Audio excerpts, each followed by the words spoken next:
keessan akka isin jettan san nuti nama waaqa hin jennu dibar nama jennaan waaqa jenna. Yesuus nagabbara hin jenne tasuma kiristaana ta'as hin jenne gonkumaa warri dhugaa dabsee gabbaran isin jalqabu arrakaa qabatamaan isin jalqabu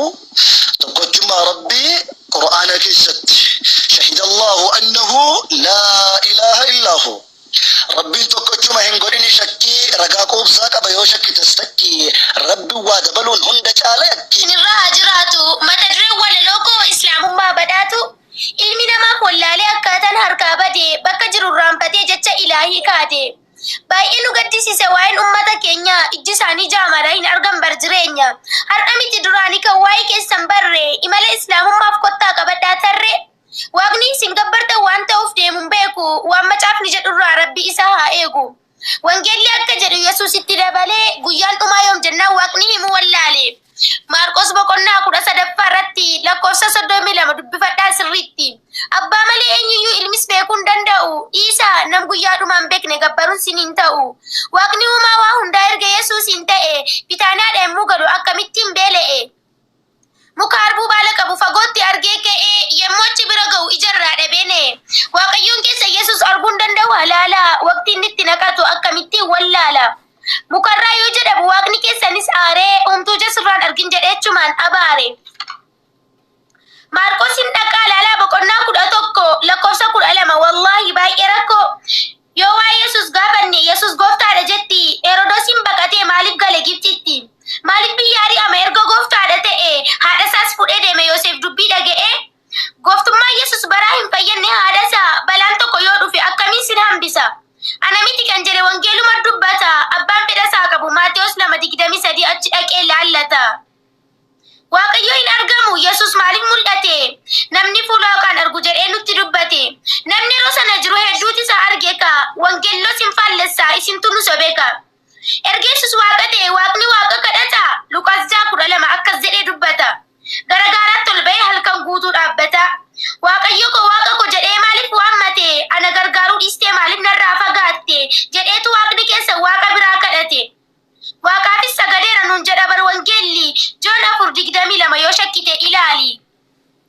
akka ergamaa ta'e Yesuus ragaa baheera yaada isana erge duukan bu'a jedheera kana caala maal goona siniif osiniin dhufu burjaaja'uu dhiisaati of jalaa kaasaa gufu lubbuu keessan baraaraa ibiddaan gubamurraa tasgabbiif nagaa argattu baraa islaamummaarra Dinal Islam jechuun bar nageenyaan kan hundaa'e jal'inaaf soban fedhu dhugaadhaan kan murtaa'e gammachuu ganda lamaasiif kenna islaamummaan lubbu qabeeyyii hundaaf kan madda walabummaa ati muslima taanan gammachuudhaan jiraatta alaaf mana kee hundaan barakaadhaan guutamta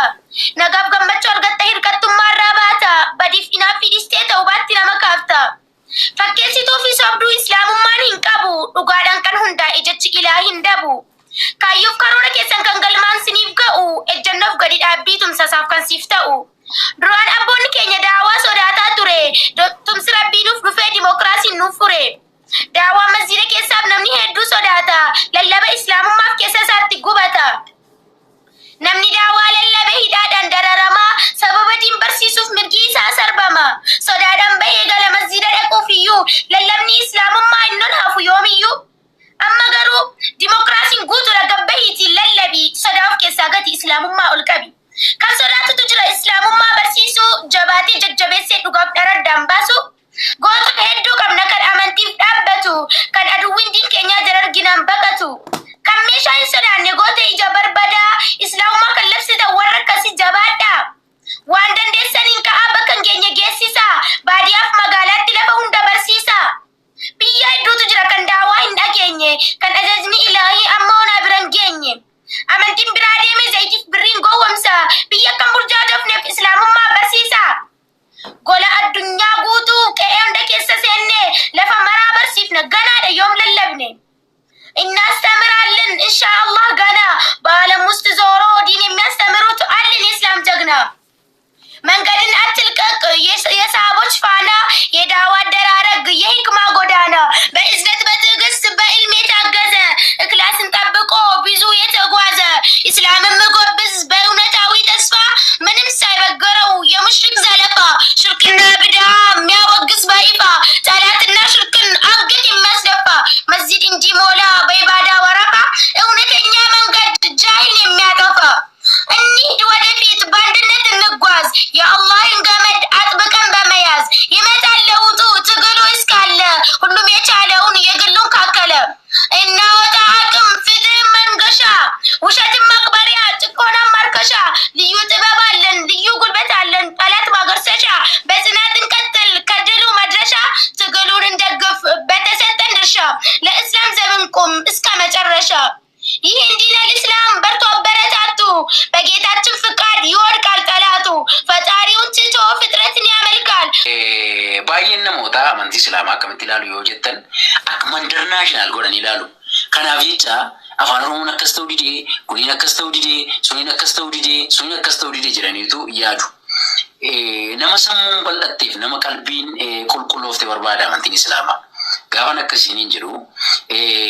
mandar national yookiin akkuma haasaa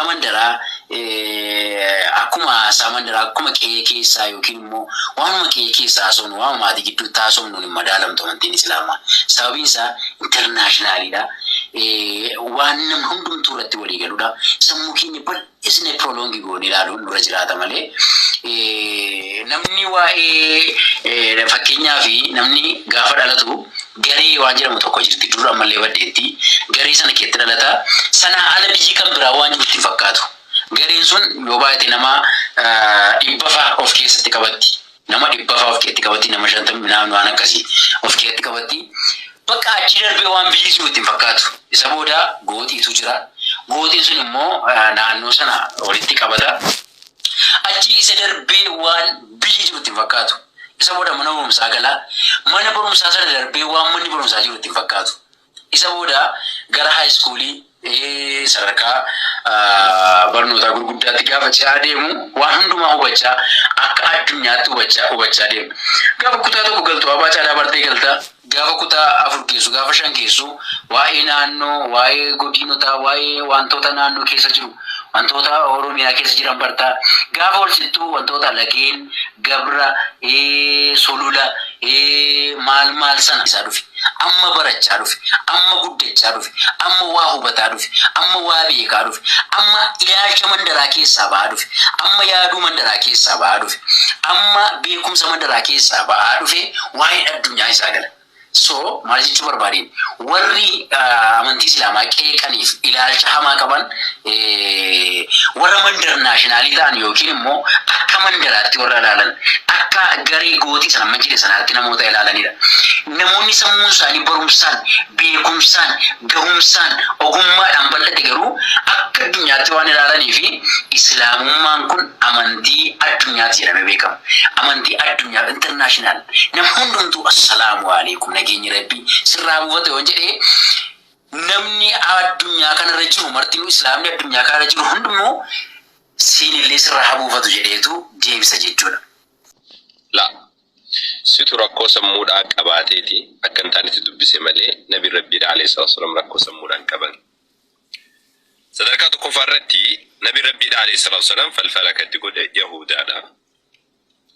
Eegatti godhameen booda immoo nabi rabbiidha alayhi salaam nama waan ta'aniif wanni nama ta'an guutuu ta'an ni dhukkubsatan ni fayyan ni deeman ni dhaabbatan akka keessan akkasiin jettan san nuti nama waaqan jennu